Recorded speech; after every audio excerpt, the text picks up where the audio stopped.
Yo, what's up? What's up, people? Is your boy. What time is it, man? I am in South or Central America still. I'm still in Central America, not quite in South America.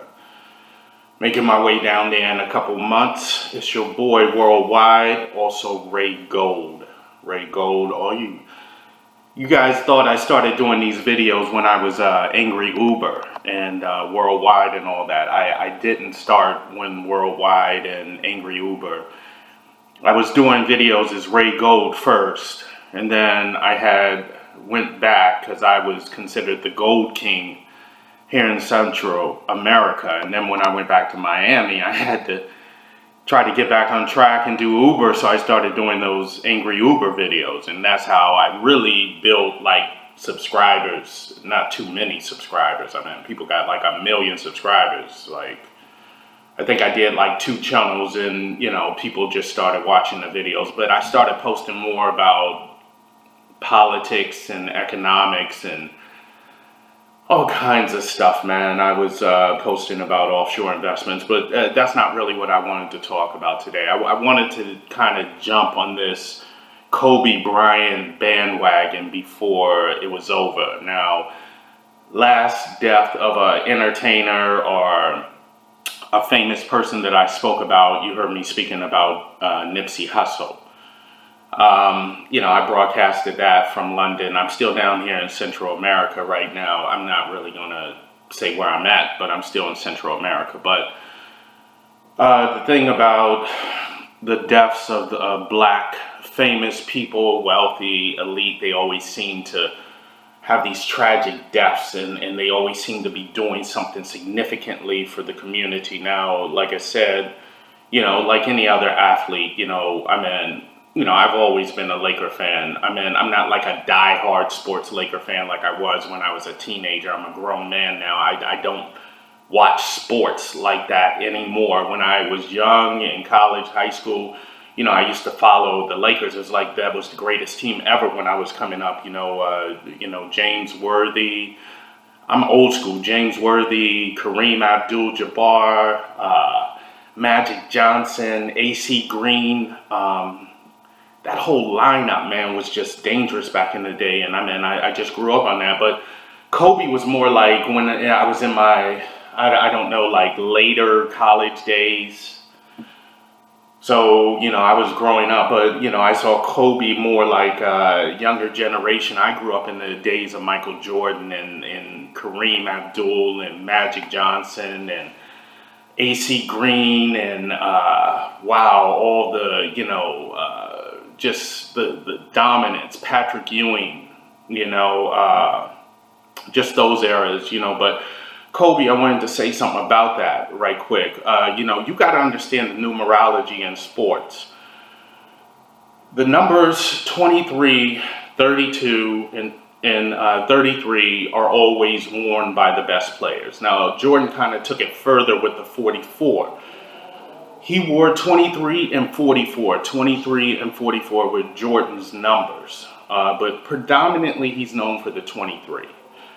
Magic Johnson, 32. There's a couple other 33s. You get it in the NFL with the best players too, the 33s and 32s. Notice Kobe mimicked his style after this 23 character, which was Michael Jordan. He mimicked his style. For some reason, he wore 24 and 8. Okay, he wore 24 and 8. You got to do the numbers, man. But before that, in high school days, early on in his career, he was wearing 23.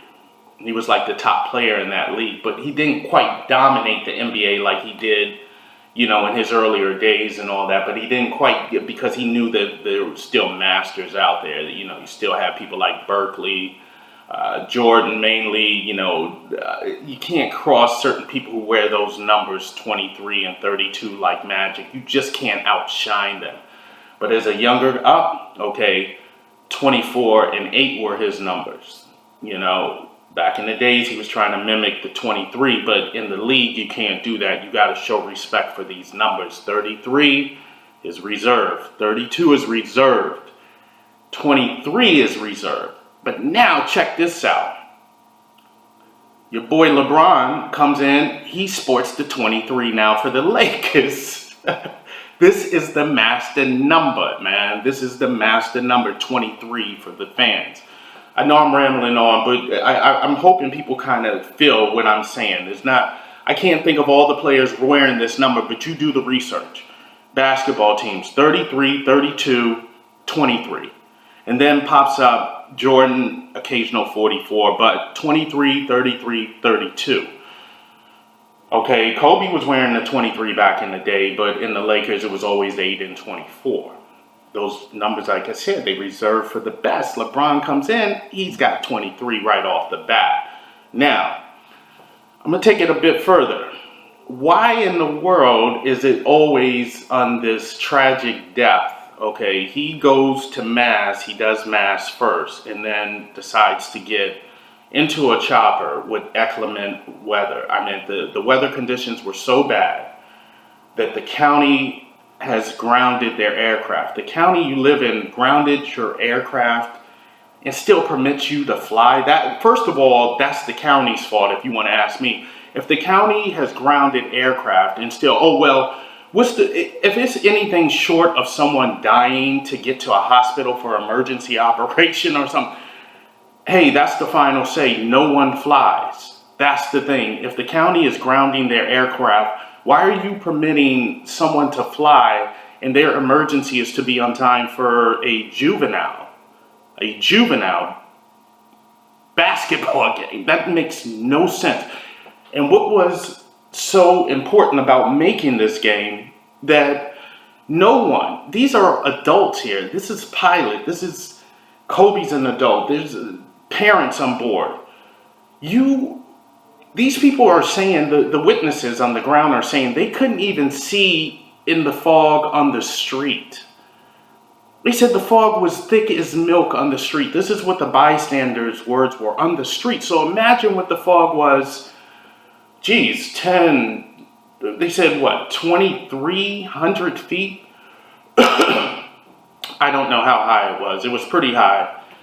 2,300 feet, probably higher to start out, but with the descending rate, I don't know. But if the fog is that thick on the street, imagine how foggy it is in the air, okay?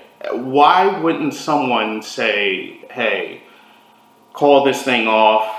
Why wouldn't even the authorities step in? Hey, we said no flying, county vehicles are grounded. That means the same for private air travel until this thing clears out.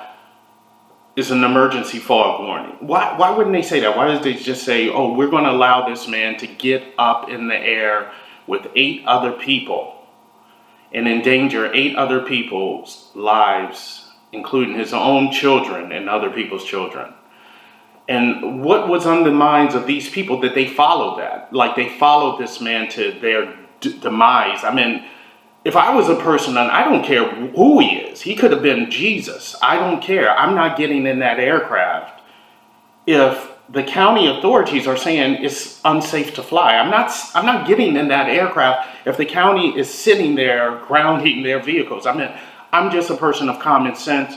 But were these people like so mesmerized by this man that they just got into that fiberglass little chopper with all their lives depending on one man navigating a chopper, a fiberglass aircraft that just smithered? I mean, they said this thing just smithered. I mean, debris 500 feet in radius, just debris just scattered. So you got to understand, like, first of all, what's the mind of the county for allowing them a special pass? They said a special pass was issued to them to fly because other aircraft were grounded. Why was he given this special permission for a non-emergency situation? Not like someone was dying, someone needed an emergency operation, somebody was having a baby. No, for a juvenile basketball game. Why was he permitted to fly? And not only that, why did these people follow him, knowing that it was to their demise? And getting back on the numerology, this is the final say. Not final, but maybe. Listen, why 8 people? It's always presented Kobe and 8 people. Kobe Bryant plus 8 people, not 9 people. Is always Kobe Bryant plus 8. His number on his jersey. So, it sounds like conspiracy, this, that, and other. You can take it for what you want. I'm not saying it's true. Maybe I'm overthinking. Maybe it is. I don't know. But you can't always see what's apparent in front of you, or what's in front of you on the media, and just what you think. What you think or what you see might be real, or what you think might be real. You got to understand that, sexual, Kobe Bryant, just not too long ago, maybe about 8 to 10 years ago, we were talking about this guy in the Me Too movement, for supposed sexual, non-consenting sex with a teenager. So all of a sudden, people are crying over this person. And that's just one incident that you heard about in Denver, Colorado. That incident at that resort with that 19-year-old woman claiming that he bent her over a chair and choked her while he was banging her from behind. And he lied about it. He said he didn't even have sex. Then DNA results show that he did. So why would you lie about it in the first place if it was good? I'm not bringing that up. I'm just saying that all of a sudden now everybody is in tears because this guy convinced 8 other innocent people to get into a fiberglass aircraft for a basketball game. And why 8 people? The same number as his jersey. When the enemy comes to collect folks, whoever the enemy may be, it could be the draconian, it could be the archon, it could be the capitalist, it could be the Jew, it could be the Italian mob, it could be any mob, I don't know. But when the enemy comes to collect, it's dangerous, man. You pay for that fame. You pay to be a star in this system. I keep telling y'all niggas that. They sell you that. Be self-made, man. Create your own elements. This is their society. They didn't create this society for people of color. I keep telling you that. Niggas running around here begging reparations. Dame, give me the government. Give me for this. Give me that. Oh, I want it so bad, I'm gonna sell drugs for it. I'm gonna rob, I'm gonna steal. Oh, maybe I might get in the NBA. Maybe I might get a rap deal. Either way, you're selling your soul. Even if you go to a 9 to 5, you're selling your soul.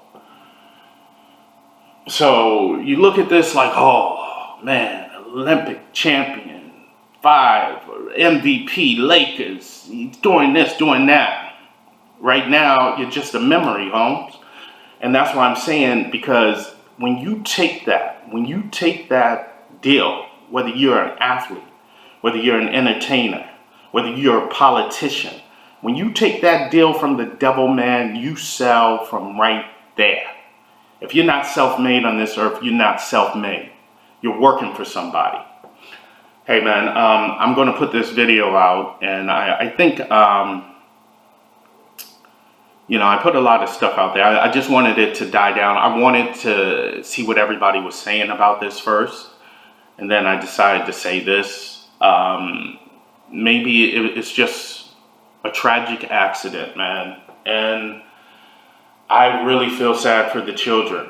On top of all that, I don't feel sad for anybody else because those children were just following their parents, man. And as adults, they should have been, they should have been advised better. And you would expect better advice from an adult. I goddamn sure wouldn't have put my daughters in a helicopter in that fog. That's all I'm saying. I wouldn't have put my children, let alone myself, in that danger. And I'm an average person. I'm not extremely a doctor or a pilot or anything, but I have enough fucking sense to not put my daughter in an aircraft or myself in an aircraft when the fog on the ground, quote, is thick as milk. Thanks, son.